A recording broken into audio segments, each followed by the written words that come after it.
नमस्ते दोस्तों, मैं राकेश आप सभी का स्वागत करता हूँ आज की इस नए वीडियो में। दोस्तों आज हम हाइट एंड डिस्टेंस स्टार्ट करने वाले हैं, यानी ऊंचाई और दूरी स्टार्ट करने वाले हैं। ठीक है, अगर आप लोग एनटीपीसी की तैयारी कर रहे हैं तो एनटीपीसी के एग्जाम में बराबर यानी हर शिफ्ट में देखा गया है कि एनटीपीसी के एग्जाम में हाइट एंड डिस्टेंस का सवाल 1 या 2 सवाल आपको मिल जाएगा। ठीक है, इसलिए आज हम यानी इसमें हम टोटल 40 को सवाल बताएंगे। इस 40 को सवाल को क्या कीजिएगा, रट जाइएगा। 40 को सवाल को क्या कीजिएगा, रट जाइएगा कि उसी कंसेप्ट बेस पर सवाल आपसे पूछेगा। इसीलिए 40 सवाल को आप रट जाइएगा। देखिए, हाँ, जब हम टाइम एंड डिस्टेंस पढ़ते हैं, टाइम एंड डिस्टेंस बहुत बड़ा चैप्टर होता है, लेकिन उसमें अगर एग्जाम में देखिएगा उसमें से बहुत बड़ा चैप्टर, लेकिन उसमें से क्वेश्चन पूछता है एक एक उसमें 300-400 क्वेश्चन आपको बताना यानी पढ़ना पड़ेगा, तब जाके ये वो क्वेश्चन आएगा। टाइम एंड वर्क होगा, बहुत बड़ा चैप्टर होता है, उसमें से एक ही क्वेश्चन पूछेगा। परसेंटेज होता है, वो भी बड़ा चैप्टर होता है, उसमें से एक ही क्वेश्चन पूछेगा। हाइट एंड डिस्टेंस का मात्र 40 को सवाल बनाइए, आपसे 1 या 2 सवाल आपको मिल जाएगा हाइट एंड डिस्टेंस का सवाल। ठीक है, इसीलिए हाइट एंड डिस्टेंस का सवाल को क्या कीजिएगा, देखिए ना, इसके वेटेज के अनुसार पढ़िएगा ना, किससे ज्यादा सवाल पूछा जाता है। हाइट एंड डिस्टेंस का एक छोटा सा टॉपिक है, तो छोटा सा चैप्टर है, लेकिन उसमें से एक सवाल या 2 सवाल आपसे एग्जाम में पूछ देगा।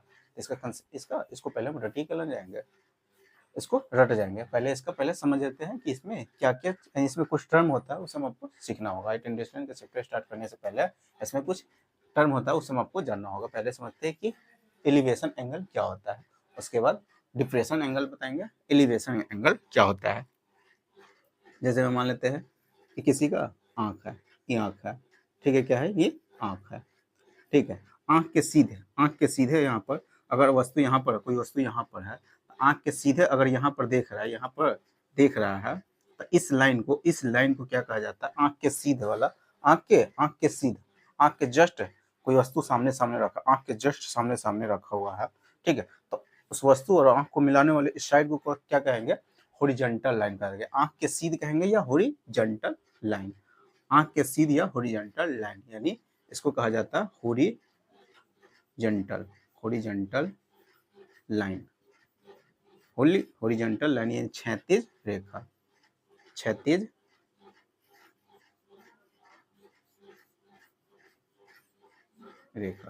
रेखा कहा जाता है हॉरिजॉन्टल लाइन। वही वस्तु अगर आप अगर इसको कहा जाता है हॉरिजॉन्टल लाइन, यानी आंख के सीध को कहा जाता है हॉरिजॉन्टल लाइन। अब वस्तु अगर ऊपर रखा हुआ है तो हम क्या करें, नीचे से अगर वस्तु को हम ऊपर देख रहे हैं तो वस्तु को और आंख को मिलाने वाली लाइन को क्या कहा जाता है, लाइन ऑफ साइट यानी दृश्य रेखा कहा जाता है। मान लेते हैं यहाँ वस्तु रखा हुआ है, ठीक है, इस को हम क्या करते थे, मिला देते हैं। आंख ही देख रहा था, इसको यहाँ पर वस्तु रखा हुआ है, यहाँ पर क्या है, वस्तु रखा हुआ है। ठीक है, यहाँ पर वस्तु रखा हुआ है, तो वस्तु और आंख को मिलाने वाली इस रेखा को क्या कहा जाता है, लाइन ऑफ साइट यानी दृश्य रेखा कहा जाता है। लाइन ऑफ साइट यानी दृश्य रेखा कहा जाता है। ठीक है, दृश्य रेखा कहा जाता है। तो आप देखिए हॉरिजॉन्टल लाइन, ठीक है, हॉरिजॉन्टल लाइन और दृश्य रेखा, लाइन ऑफ साइट यानी दृश्य रेखा, लाइन ऑफ साइट के बीच में जो एंगल बनता है, इस एंगल को मान लो थीटा से डिनोट करते हैं, तो इस एंगल को ही क्या कहा जाता है, उन्नयन कोण कहा जाता है, एलिवेशन एंगल। एलिवेशन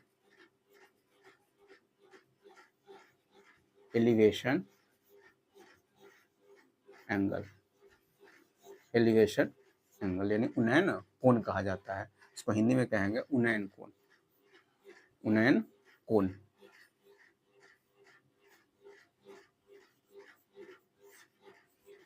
क्या कहेंगे, उन्नयन कोण कहेंगे। इसको कौन सा कोण कहेंगे, यानी जब भी हम किसी वस्तु को अगर ऊपर देख रहे हैं, क्या कर रहे हैं, ऊपर देख रहे हैं, तो हॉरिजॉन्टल लाइन और लाइन ऑफ साइट के बीच जो एंगल बनता है, उस वस्तु को सीधे ऐसे देख रहे थे, अब ऐसे वस्तु ऊपर है, ऐसे देख रहे हैं, तो इसके बीच में लाइन ऑफ साइट और हॉरिजॉन्टल लाइन के बीच जो एंगल बनता है, उसी को क्या कहा जाता है, उन्नयन कोण कहा जाता है, एलिवेशन एंगल कहा जाता है।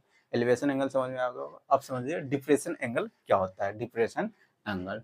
ठीक है, डिप्रेशन एंगल ये हो गया उन्नयन कोण यानी एलिवेशन एंगल। अब हम समझ depression angle. Depression angle, depression angle यानी इसको कहा जाता है हिंदी में अवनमन कोण, अवनमन कोण, अवनमन कोण, इसको अवनमन कोण कहा जाता है। अवनमन कोण कब बनता है?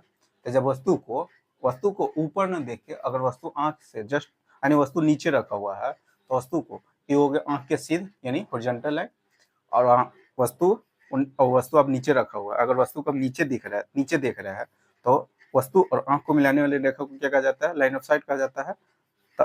लाइन ऑफ साइट और क्षैतिज रेखा के बीच यहाँ जो एंगल बना हुआ है, यहाँ जो एंगल बनता है उसको कहा जाता है अवनमन कोण कहा जाता है। क्या कहा जाता है? डिप्रेशन एंगल कहा जाता है। क्या कहा जाता है? डिप्रेशन एंगल कहा जाता है। कोई दिक्कत नहीं। यानी मान लेते हैं आंख अब कहाँ, अब ऊपर से व्यक्ति देख रहा है, कहाँ से देख रहा है? ऊपर से, यहाँ से कोई व्यक्ति देख रहा है, ठीक है, यानी ऊपर से देख रहा है। वस्तु कहाँ रखा हुआ? नीचे रखा हुआ है, वस्तु नीचे रखा हुआ।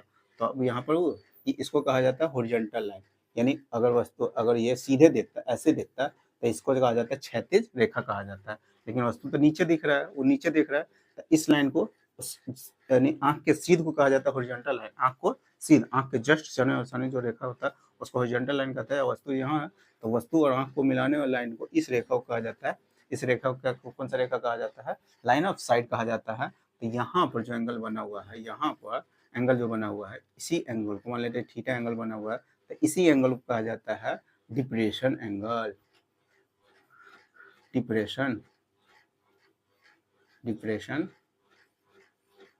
डिप्रेशन एंगल यानी अवनमन कोण कहा जाता है। क्या कौन सा कोण कहेंगे? अवनमन कोण कहते हैं। कोई दिक्कत नहीं है। अब यहाँ पर अवनमन कोण हो गया, ये कंसेप्ट ज्योमेट्री का कंसेप्ट आपको मालूम होगा।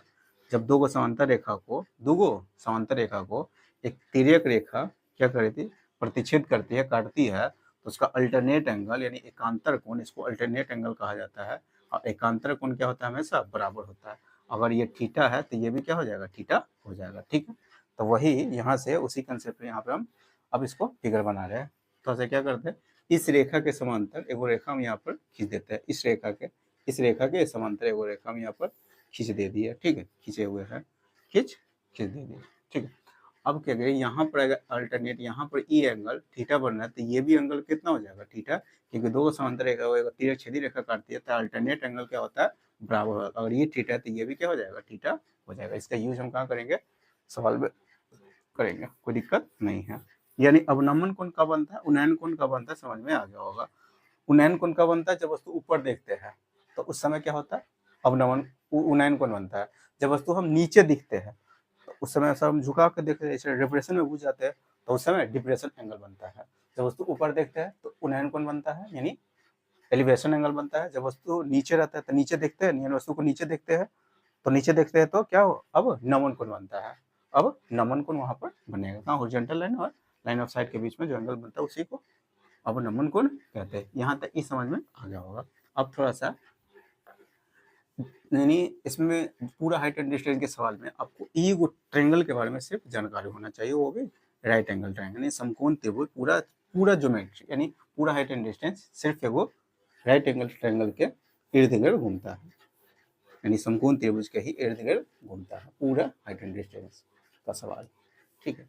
इसलिए हाइट एंड डिस्टेंस यानी थोड़ा सा कुछ राइट एंगल ट्रायंगल है, समकोण त्रिभुज, उसका कंसेप्ट पहले जान जाइए। एंगल में उसका यानी एंगल जानिए, पहले बता रहे वैसा एंगल यानी समकोण त्रिभुज जिसका पहले तो हम समकोण त्रिभुज बना रहे, क्या बना रहे? तीनों कंसेप्ट इसमें बताएंगे। क्या वो कंसेप्ट? तीन वो, ठीक है। पहला हम बता रहे हैं पहला कंसेप्ट, ठीक है, जिसमें अगर ये समकोण त्रिभुज है, कौन सा त्रिभुज है? समकोण त्रिभुज बना रहे हैं, समकोण त्रिभुज है जिसमें ई कोण हम 30 डिग्री ले रहे हैं। ये कितना ले लिए? 30 डिग्री। तो जब ये समकोण त्रिभुज 90 डिग्री रहता है, त्रिभुज के तीनों एंगल का मान कितना होता है? तीनों एंगल का योगफल 180 होता है। जब ये 30 डिग्री है, ये 90 डिग्री है, तो ई एंगल कितना हो जाएगा? ये एंगल 60 डिग्री हो जाएगा। ये एंगल कितना होता है? 60 डिग्री हो जाएगा। ये एंगल कितना हो जाता है? 60 डिग्री हो जाता है। कोई दिक्कत नहीं है, ठीक है। यहाँ से एक रेशियो आपको 10 थोड़ा सा यानी थोड़ा सा अधिक ट्रिगोनोमेट्री का भी नॉलेज होना चाहिए। tan थीटा बराबर tan थीटा थीटा के जगह पर हम 30 ले रहे हैं, तो tan 30 का मान कितना होता है? tan 30 का मान 1/√3 होता है, 1/√3 होता है। यानी इसको तो रेशियो में है, ठीक है। इसकी लंबाई को अगर इसका 30 यानी इस ये होता है परपेंडिकुलर, ये होता है परपेंडिकुलर, ये होता है यानी tan थीटा बराबर लंब बटे आधार होता है, लंब परपेंडिकुलर बटे बेस होता है, लंब परपेंडिकुलर अपॉन बेस हो जाएगा, ठीक है। तो इसको tan थीटा है, सामने वाली भुजा को लंब करते हैं, तो इसको इसका लंबाई को अगर हम 1 यूनिट मानेंगे, इसके लंबाई को 1 यूनिट, तो ये लंबाई इसका ये कितना हो जाएगा? √3 यूनिट हो जाएगा, √3, ठीक है। अब पाइथागोरस थ्योरम के अनुसार, पाइथागोरस थ्योरम से ये क्या भी हाइट भी हम इसका हाइपोटेनस भी हम निकाल सकते हैं, इसका लंबाई भी निकाल सकते हैं। इसका लंबाई निकालिएगा तो इसका लंबाई √L² प्लस B² होता है। L का मान कितना है? 1, फिर B का मान कितना है? यानी इसका मान √3 है, कोई दिक्कत नहीं है। इसका स्क्वायर करिए तो 1 प्लस √3 का स्क्वायर करिएगा तो 3 हो जाएगा, रूट के अंदर 4 होगा, 4 का वर्गमूल कितना होता है? 2, यानी इसका लंबाई निकाले हुए तो 2 यूनिट निकल के आ गया। इसम क्या है? यूनिट में है, इसम क्या है? यूनिट में है, ठीक है। अब देखिए यहाँ पर अगर यहाँ पर कंसेप्ट दे रहा है कि अगर वैसा राइट एंगल ट्रायंगल जिसमें तीनों एंगल कितना कितना हो? 30, 60, 90 हो, 30 तीनों एंगल कितना कितना हो? 30, 60, 90 हो, तो उस एंगल के सामने वाली साइड का अगर रेशो निकालना होगा तो कितना कितना होता है? यहाँ पर हम रेशो निकालने जा रहे हैं, ठीक है। वैसा एंगल जिसका तीनों साइड और तीनों एंगल कितना कितना हो? 30 डिग्री का हो, ठीक है। एगो 60 डिग्री का हो, एगो 90 डिग्री का हो, तो उसके सामने वाली साइड का अगर रेशो निकालना होगा, उस एंगल के सामने वाली साइड का रेशियो अगर निकालना होगा, तो देखिए 30 के सामने वाली साइड कितना है? 1 यूनिट, ठीक है। रेशियो में निकालना है सिर्फ 1 लिखेंगे, 1 है, ठीक है, 1 हो गया। 60 के सामने वाली साइड कितना है? √3 हो गया। 90 के सामने वाली साइड का मान कितना है? 2 हो जाएगा, 2 हो गया, कोई दिक्कत नहीं है। देखिए ये थ्योरी है, थ्योरी हमेशा क्या कि रट रहेगा, पूरा सवाल हम क्या करेंगे? रेशियो से ही सवाल के रेशियो का ही यूज करके पूरा सवाल को क्या करेंगे? सॉल्व करेंगे, ठीक है। तो ये हो गया, साइड मालूम हो गया, साइड का रेशियो निकल गया, कोई दिक्कत नहीं है। अब इसका एग्जांपल लेकर थोड़ा सा कुछ बता देते हैं। देखिए इसका लंबाई अगर हम 1 यूनिट दे रहे हैं तो 90 के सामने वाले साइड का रेशियो, 90 के सामने वाले साइड कितना होता है? उससे जस्ट दुगुना हो जाता है, यानी 30 के सामने वाले साइड अगर 1 यूनिट है, 30 के सामने वाले साइड का लंबाई 1 यूनिट है, तो 90 के सामने वाले साइड का लंबाई कितना हो जाएगा? उसका जस्ट दुगुना होता है। 60 के सामने वाली साइड का मान कितना है? इसका √3 गुना हो जाएगा, इसका जितना रहेगा उसका √3 गुना हो जाएगा। जैसे मैं एग्जांपल लेके हम यहाँ पर दे रहे हैं, राइट एंगल ट्रायंगल है, ठीक है, इस 30 डिग्री है, इस 60 डिग्री है, ठीक है, ये 90 डिग्री है। इसका लंबाई हम दे रहे हैं, इसका लंबाई दे दी है 5 सेंटीमीटर दे दी, इसका लंबाई 5 सेंटीमीटर दे दिया हुआ है, ठीक है। तो आप बताइए इसका लंबाई क्या होगा? इसका लंबाई क्या होगा? तो आप बताइए इसका लंबाई क्या होगा और इसका भी लंबाई बताइए क्या होगा। तो सबसे पहले हम इसका लंबाई निकालने जा रहे हैं, किसी का लंबाई आप निकाल सकते हैं। इसका लंबाई क्या होता है? इसका जस्ट दुगुना, यानी 30 के सामने वाले साइड अगर 1 यूनिट है तो 90 के सामने वाले साइड का मान कितना होगा? इसका जस्ट दुगुना होता है। 90 के साइड वाले 30 का मान अगर 1 है, 30 के सामने वाले साइड का मान 1 है, 1 यूनिट, तो 90 के सामने वाले साइड का मान कितना होता है? इसका जस्ट दुगुना होता है, जस्ट दुगुना होता है। यहाँ से देख लें, इसका मान 1 है, इसका मान 30 के सामने वाले साइड का मान 1 है, 1 यूनिट है, तो 90 के सामने वाले साइड का मान कितना होगा? 2 यूनिट, उसका दुगुना हो रहा है। तो यहाँ से अगर 30 के सामने वाले साइड का मान 5 सेंटीमीटर है तो 90 के सामने वाले साइड का मान कितना हो जाएगा? 10 सेंटीमीटर, 10 सेंटीमीटर हो जाएगा, कोई दिक्कत नहीं है। अब इसी के सहायता से हम यहाँ पर निकाल लेते हैं। 30 के सामने वाले साइड का मान 5 यूनिट है तो 60 के सामने वाले साइड का मान कितना होगा? √3 गुना इसका हो जाता है, इसका मान 1 है तो इसका मान √3 होता है, यानी इसका लंबाई इसके लंबाई से क्या होगा? √3 गुना होगा, तो इसका मान हो जाएगा 5√3 हो जाएगा, कोई दिक्कत, यानी इसका लंबाई 30 डिग्री के सामने वाले यानी 60 डिग्री के सामने वाली साइड का लंबाई 30 डिग्री के सामने वाली साइड की लंबाई से क्या गुना होता है? √3 गुना होता है, यानी इसका 5 है तो इतना इसका कितना हो जाएगा? 5√3 हो जाएगा, कोई दिक्कत नहीं है। जैसे मैं एक और एग्जाम्पल लेके यहाँ पर समझा रहे हैं, यहाँ पर 60 डिग्री है, यहाँ पर 30 डिग्री है, मान लेते हैं यहाँ पर 30 डिग्री है, यहाँ पर 30 डिग्री, यहाँ पर 60 डिग्री आ जाएगा, यहाँ पर 60, यहाँ पर 90 डिग्री कौन, यहाँ पर तो हमेशा 90 डिग्री कौन बनेगा। इसका लंबाई हम दे दिए, इसका लंबाई मान लेते हैं कुछ भी दे देता है, 8 8 दे दिया, 8 दे दिया, इसका लंबाई 8 दे दिया। तब बताइए आप इसका लंबाई क्या होगा, इसका लंबाई क्या होगा, बताइए इसका लंबाई क्या होगा। कोई दिक्कत नहीं है। अब इसका लंबाई 8 दे दिए हुए है, तभी बताया 90 के सामने वाली साइड का मान अगर 8 सेंटीमीटर है, 8 सेंटीमीटर है, तो 30 के सामने वाली साइड का मान कितना, इसका जस्ट आधा होता है। 30 के सामने वाली साइड का मान कितना हो जाएगा, जस्ट इसका आधा। आधा करिए कितना, 4 सेंटीमीटर होगा, क्योंकि इसका लंबाई इसकी लंबाई से दुगुना होता है। 90 डिग्री के सामने वाले साइड का मान 30 डिग्री के सामने वाले साइड की लंबाई से क्या होता है, दुगुना होता है। तो इसका 8 है तो इसका 4 रहा होगा। अब इसका यहाँ से निकल जाएगा। 30 डिग्री के सामने वाले साइड 4 है, तो 60 डिग्री के सामने वाले साइड का मान कितना होगा, उसका √3 गुना होता है। तो इसका मान निकल जाएगा क्या, 4√3 हो जाएगा, 4√3 हो जाएगा। कोई दिक्कत नहीं है। यानी रेशियो के सहायता से आप किसी का भी मान निकाल सकते हैं, कोई दिक्कत नहीं है। तो पहला कंसेप्ट समझ में आ गया होगा। दूसरा कंसेप्ट बता रहे हैं, दूसरा कंसेप्ट क्वाड्रेटिक ट्रायंगल बनाएंगे, जिसमें क्या करेंगे, 45 डिग्री हम कौन बनाएंगे, यानी वैसा ट्रायंगल यहाँ पर बना रहे। दूसरा फिगर बना रहे, इसमें क्या करेंगे, प्रत्येक एंगल यहाँ पर 45 डिग्री कौन बनेगा, यहाँ पर दे रहे समकोण त्रिभुज है। क्या है, समकोण त्रिभुज। ये एंगल अगर 45 है, ये एंगल कितना है, 45 डिग्री का, तो ये भी एंगल अब त्रिभुज के तीनों एंगल का योगफल 180 डिग्री होता है, जिसमें से यहाँ पर 90 डिग्री कोण बनता है। ई 45 है, शेष दोनों कोणों का योगफल 90 डिग्री होना चाहिए, जिसमें से 90 है तो ये भी क्या हो जाएगा, 90 हो, सॉरी ये 45 है तो ये भी कितना हो जाएगा, 45 हो जाएगा। कोई दिक्कत नहीं है। तो आप देखिए tan 45 का मान, tan 45 का मान कितना होता है, tan 45 का मान होता है 1 होता है। तो 1 को लिख सकते हैं 1/1, 1 को लिख सकते हैं 1/1। इसको P/B हो जाता है। P के मतलब परपेंडिकुलर और B का मतलब बेस हो जाता है, यानी इसका लंबाई 1 यूनिट होगा, तो इसका भी लंबाई 1 यूनिट होगा।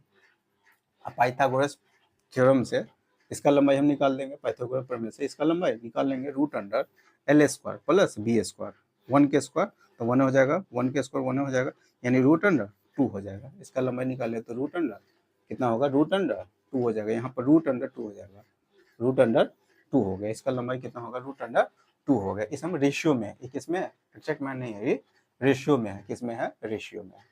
कोई दिक्कत नहीं है, ठीक है। यहाँ पर इसका हम रेशियो यहाँ पर हम क्या करें, लिख देते हैं। देखिए किसका 45 अगर तीनों एंगल 45 है, 45 90 है, 45 90 है, वैसा राइट एंगल समकोण त्रिभुज जिसका तीनों एंगल कितना, 3 एंगल कितना 45 90 डिग्री है, तो उसके साइड का अगर रेशियो निकालना होगा, उस एंगल के सामने वाली साइड का रेशियो निकालना होगा, साइड का रेशियो, तो कितना हो जाएगा, कितना हो जाएगा। तो इसके साइड का रेशियो 1 हो रहा है, इसका भी 1 हो रहा है, इसका √2 हो रहा है। ये रेशियो में निकल के आ गया, किसमें निकल के आ गया, रेशियो में। कोई दिक्कत नहीं है, समझ में आ गया। और साइड का रेशियो निकालना रहता है, तो ऐसे ही क्या कीजिएगा, निकालिएगा। कुछ इसका एग्जाम्पल लेके समझा रहे हैं। जैसे में ये क्या है, राइट एंगल ये ट्रायंगल है, ये क्या है, राइट एंगल ट्रायंगल है। अगर इसका एंगल हम इसका साइड दे रहा है, इसका साइड 5 दे दिए, ठीक है। 45 है, ये एंगल 45 है, तो ये भी एंगल 45 से होगा, ये तो 90 डिग्री खुद रहता है। अगर इसका मान 5 सेंटीमीटर दे दिया, तो इसका लंबाई क्या होगा, बताइए इसका लंबाई क्या होगा। डायरेक्ट आप बता सकते हैं, क्योंकि इसका मान इसके मान से क्या होता है, √2 गुना होता है, √2 गुना होता है। क्योंकि यहाँ पर इसका मान 1 है, तो यहाँ पर √2 है, यानी इसका जस्ट √2 गुना है। यानी इसका मान 1 है, तो इसका √2 गुना है, ठीक है। तो यानी इसका लंबाई अगर 5 सेंटीमीटर है, तो इसका लंबाई कितना हो जाएगा, 5√2 सेंटीमीटर हो जाएगा। दिक्कत नहीं है। दूसरा फिगर ले रहे, इसका लंबाई अगर हम ले लेते हैं 30 ले लिए, तो बताइए इसका लंबाई क्या होगा, इसका लंबाई क्या होगा, यानी इसका एंगल 45 है, क्या है 45, तो इसका साइड इस वाला लंबाई का मान बताइए क्या होगा। अगर इसका मान 30 है, तो इसका मान 30 है, तो हम रेशो में जानते हैं इसका मान 1 होता है, इसका भी मान 1 होता है, इसका मान √2 होता है, यानी √2 का मान इतना दे दिया हुआ है, √2 का मान कितना 30 दे दिया हुआ है, तो √2 का मान 30 दे दिया हुआ है, तो 1 का मान कितना हो जाएगा, 30/√2 हो जाएगा। √2 को हटाना चाहते हैं नीचे से, तो √2 से ऊपर नीचे क्या कीजिएगा, गुना कर दीजिएगा, तो √2 गुने √2 कितना होता है, 2 होता है, तो 2 से ही क्या कट जाएगा, 15 मतलब है, यानी 15√2 हो जाएगा। यानी 1 का मान, रेशियो में 1 का मान कितना आ गया, 1 का मान 15√2 आ गया, 15√2, यानी इसी का 1 का मान ही हम पूछ रहे थे। तो 1 का मान कितना होता है, वाट का मान कितना आ जाएगा, वाट के जगह पर, वाट का जगह पर 15√2 हो जाएगा, 15√2 हो जाएगा, कोई दिक्कत नहीं है यहाँ तक। यानी कंसेप्ट समझ में आ गया कि इसका लंबाई कैसे आप निकाल सकते हैं। अब 3 गो कंसेप्ट और बता रहे हैं, कंसेप्ट 3 गो कंसेप्ट, तब जाकर हम सवाल को सॉल्व करना सिखाएंगे। 3 कंसेप्ट भी इसको हमेशा क्या कीजिएगा, रट जाइएगा पूरा, ये तीनों जो ये तो 2 कंसेप्ट बता दिए, अब 3 कंसेप्ट और बता रहे हो, 3 कंसेप्ट को हमेशा क्या कीजिएगा, रट जाइएगा, ठीक है। यहाँ पर इसको हम क्या कर देते हैं, मिटा देते हैं। अब यहाँ से 3 कंसेप्ट और बता रहे हैं। पहला बता रहे कंसेप्ट, इधर रेशो निकालना सिखा दिए, क्या रेशो निकालना सिखा दिया। पहला कंसेप्ट में क्या करेंगे, ठीक है, इसको यहाँ पर दे देते हैं, पहला कंसेप्ट दे रहे हैं, ठीक है। पहला कंसेप्ट बता रहे हैं, यहाँ पर एगो मीनार ले लेते हैं, क्या है, एगो मीनार है, ये क्या है, दीवार कहिए, मीनार कहिए, कुछ भी आप कर सकते हैं, ये वो दीवार है, ठीक है। दीवार से डिस्टेंस पर एगो बिंदु यहाँ पर ले लेते हैं, एगो बिंदु यहाँ पर ले लेते हैं, एगो बिंदु यहाँ पर ले लेते हैं, ठीक है। इसको इस धरातल है, धरती है, जमीन है, जमीन पर 2 बिंदु, एगो यहाँ पर, एगो यहाँ पर है, ठीक है। अब इसको हम क्या कर देते हैं, ये एक ही लाइन पर आता है, तीनों दोनों बिंदु क्या होता है, इस एक ही लाइन पर आता है।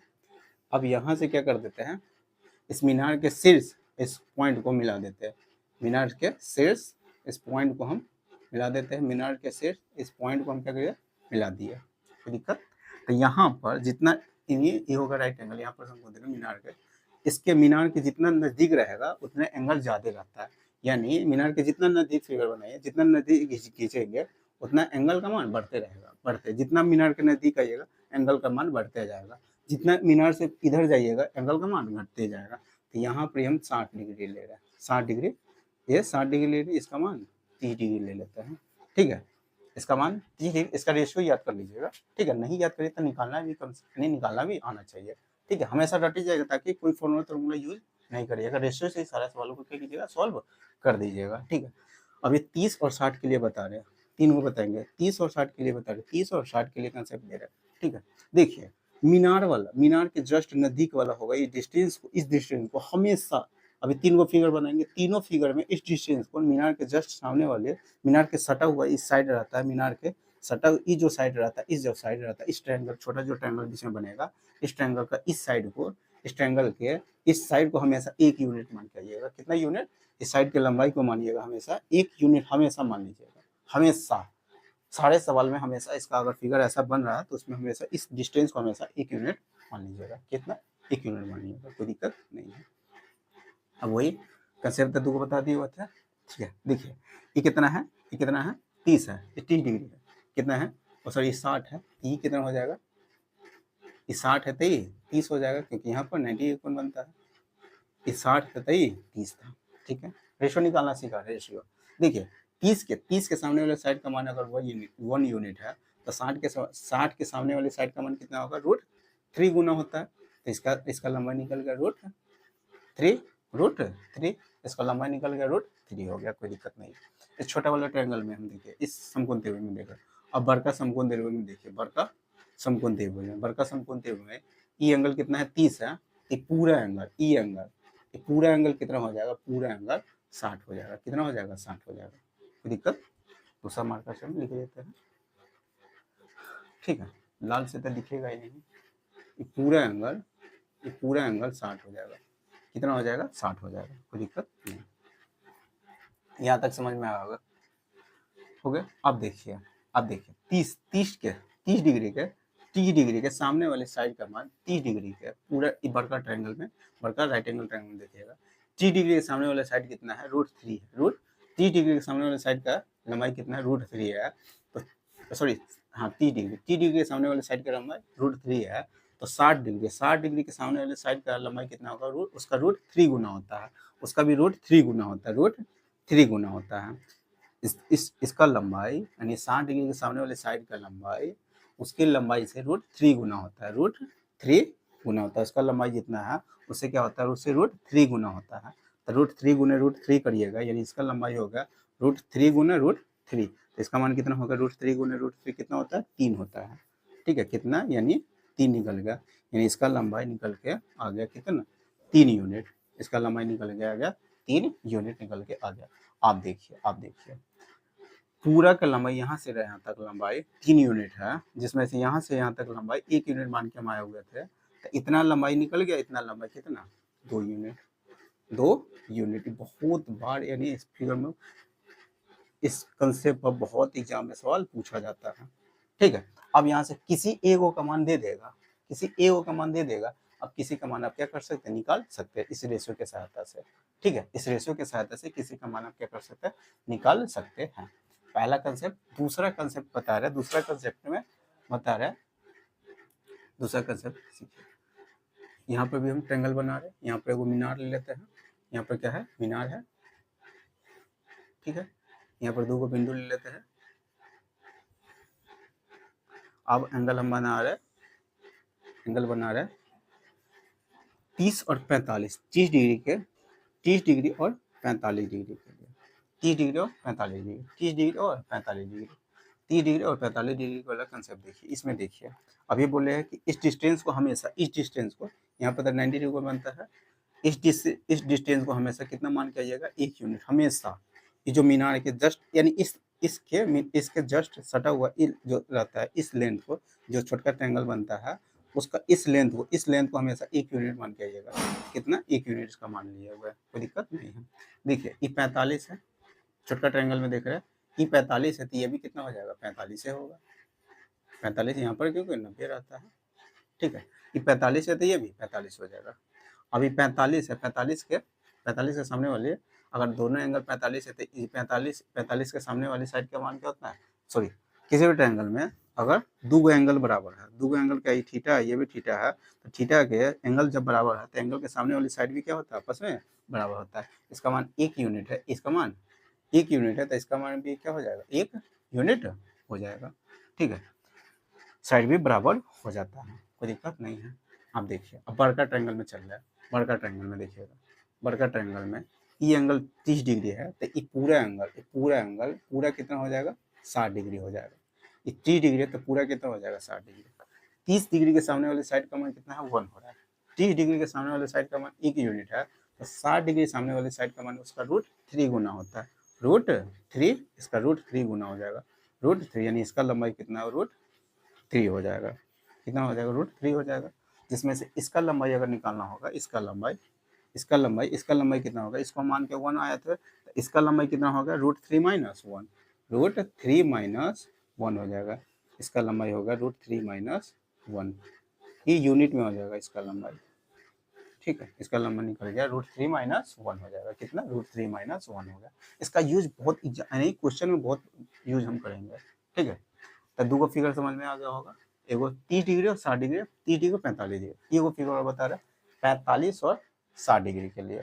ठीक है, 45 और 60 डिग्री, ये मीनार है, यहाँ पे बना रहे। ठीक है, इस पर हम 2 को बिंदु ले रहे। ठीक है, यहाँ पर बना रहे 60 डिग्री, यहाँ पे बना रहे 45 डिग्री। ठीक है, तीसरा कंसेप्ट है। ठीक है, 3 कंसेप्ट बता रहे हैं, पहला हो गया, दूसरा हो गया, तीसरा। ठीक है, पहला होगा, दूसरा होगा, तीसरा। अब 45 और 60 डिग्री कंसेप्ट देखिए। इस एंगल, इस साइड को हमेशा कितना मान के बनाया, अभी बताया कितना मान के आइएगा, हमेशा 1 यूनिट मानिएगा।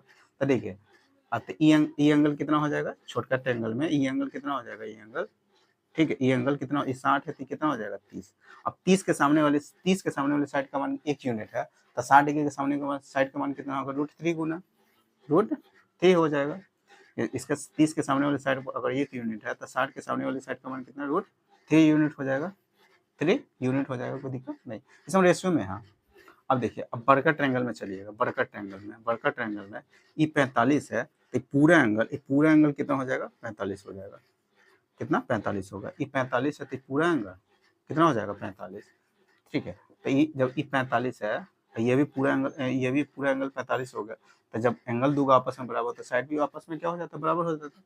अगर इस 45 से सामने वाली साइड इतना है तो इस 45 से सामने वाली साइड का मान यानी इसका मान भी कितना होगा, √3 हो जाता है। इसका भी √3 यूनिट हो जाएगा, कोई दिक्कत नहीं है। तो इसका लंबाई अगर निकालना होगा, इसका लंबाई निकालना होगा, इसका लंबाई, तो इसका लंबाई टोटल 1 है, यहाँ से यहाँ तक 1 है, टोटल √3 है, तो इसका लंबाई निकल के आ जाएगा कितना, √3 माइनस 1, √3 - 1 यूनिट निकल के आ जाएगा। ठीक है, √3 - 1 यहाँ पे भी निकल के आता है, और √3 - 1 यहाँ पे भी 30-45 में भी √3 - 1 इसका लंबाई निकल के आता है। इतनी रटना नहीं है, ये धीरे धीरे प्रैक्टिस करिएगा तो आप धीरे धीरे क्या हो जाएगा, याद ही हो जाएगा। अभी तो फिलहाल में रटिएगा नहीं, इसको निकालने का कंसेप्ट बताए, हमेशा निकालिएगा, ऐसा ही निकालिएगा। ठीक है, हमेशा इसी कंसेप्ट से क्या कीजिएगा, निकालिएगा। तो पूरा कंसेप्ट यानी पूरा कंसेप्ट हम बता दिए हैं। आप इस कंसेप्ट बेस पर यानी इसी कंसेप्ट पर आप क्या करेंगे, सवाल को बनाना बताएंगे। तो आज पूरा कंसेप्ट पहले बता दिया। ठीक है, आप क्या करेंगे, कल हम क्या करेंगे, इस कंसेप्ट बेस पर सवाल को प्रैक्टिस करवा देंगे। ठीक है, तो आज फिलहाल हम यहीं तक रखते हैं। अगर वीडियो अच्छा लगा होगा तो वीडियो को लाइक कर दीजिएगा, और अभी तक चैनल को सब्सक्राइब नहीं किए हो तो चैनल को भी सब्सक्राइब कर लीजिएगा, साथ में बेल आइकन को प्रेस कर दीजिएगा। इससे क्या होगा, मैं जितनी वीडियो अपलोड करूँगा सारे वीडियो को नोटिफिकेशन आपको मिलता रहेगा। ठीक है, तो चलिए फिर मिलते हैं नेक्स्ट वीडियो में।